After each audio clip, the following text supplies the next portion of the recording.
Hello everyone, so today I want to do a video about my top 10 favorite books of all time. Now, these are not in any specific order, but these are books that I have read multiple times, not just once. There are many books that I loved, but I've only read them once and I've yet to reread them again. But these books affected me so much that I have read and reread them many times. And I definitely, every time I read them, I grow more and I appreciate them more. So the first book is actually a set, and it's the Sue Townsend Adrian Mole series. And I have read this series so many times, and I kind of view this as one long book. And it's about this boy, and it starts out, he is age 13 and 3/4.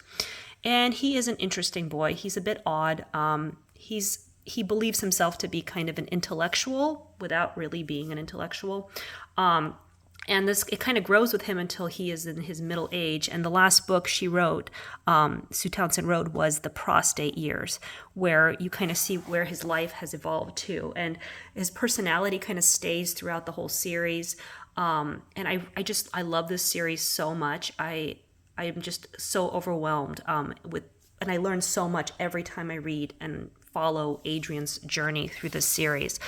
Another book that I loved was Master and Margarita. And the funny story about this book is my mother always told me to read this book when I was growing up. And I was like, no, I'm not going to read it. I'm going to read my own stuff. And then finally I read it a couple years ago. And I was just blown away by how funny and brilliant it was. And I've already managed to read it twice since I discovered it. And I have this beautiful copy that I found at a thrift store. So this book is just something else.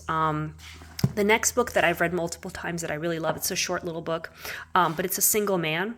And I don't remember if I saw the movie first or read the book first, but this story, even though it's short, is just so good. The writing is unbelievable.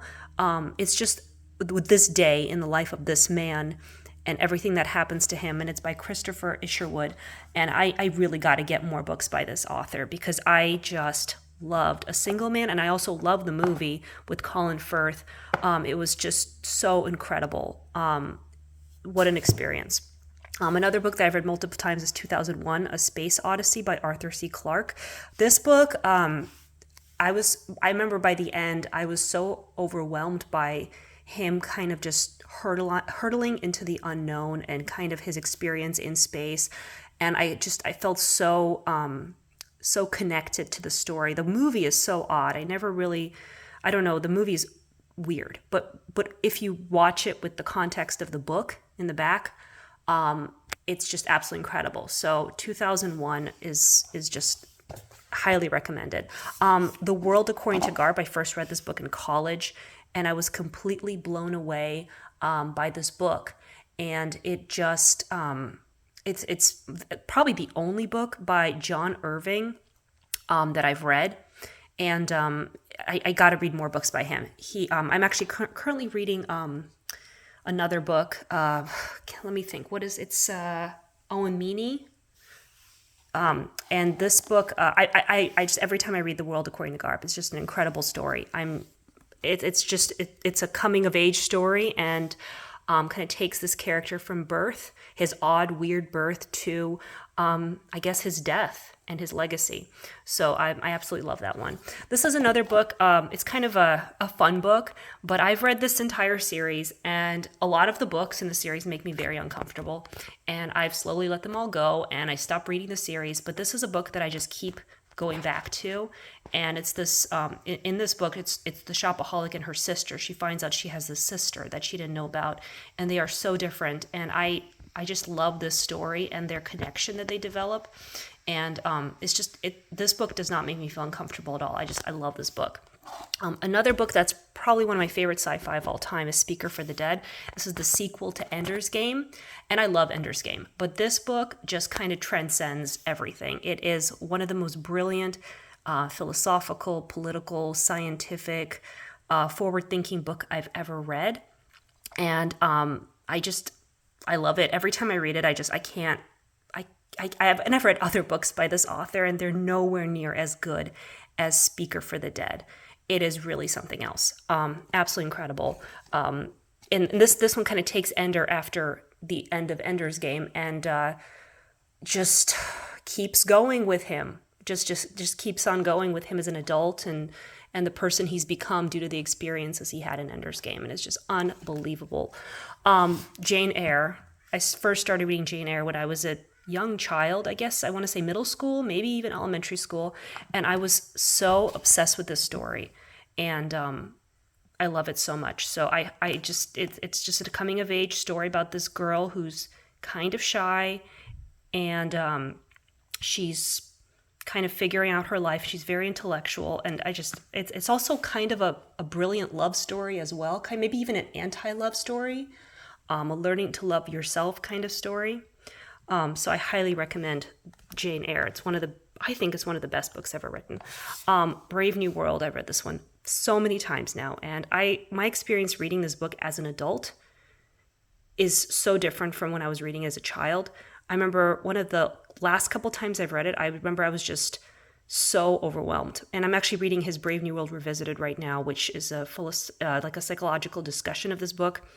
Not a psychological, like a political science discussion of this book. So this is a, like a lot of those books you read as a kid, you think like you get it and they're kind of boring, but then you read them as an adult and you realize why the teachers made you read that book in the first place and how brilliant it is. And then the final book is Dinner at the Homesick Restaurant. I first read this in high school in 9th grade in an honors English class, which I ended up failing. But I discovered this book and also A Yellow Raft in Blue Water and As I Lay Dying by William Faulkner in that class. And those 3 books are amazing. But this book just hit me so hard. I love this book. I've read it many, many times since then.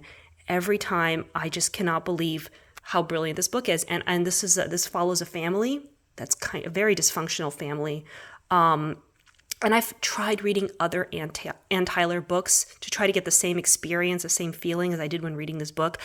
And I just haven't gotten that, except for one other book by her, which was The Accidental Tourist. That's the only other book by her that I've kept. But this book just is so brilliant. And I just, just sitting here and looking at my books, I just remembered one more that one more book. Let's make this 11, of Human Bondage. Oh my gosh. I read this in high school. I don't even know why I forgot to pull this out. Of course, this is one of my top favorite books. I don't know what I would replace it with, but Of Human Bondage by Somerset Maugham. This is another coming of age story about a man who just does not know where he's going with his life. He has just constantly having different changes and different wants and needs, and he's trying to discover himself. This is maybe one of the most brilliant coming of age stories I've ever read. And the last time I read it was a couple years ago, and it's a bit of an investment. It's a big book, but I love this book so much. And I remember in high school when I was reading it, and I was so blown away, and I was like, wow, this is amazing. And no one agreed with me. Everyone's like, it was boring.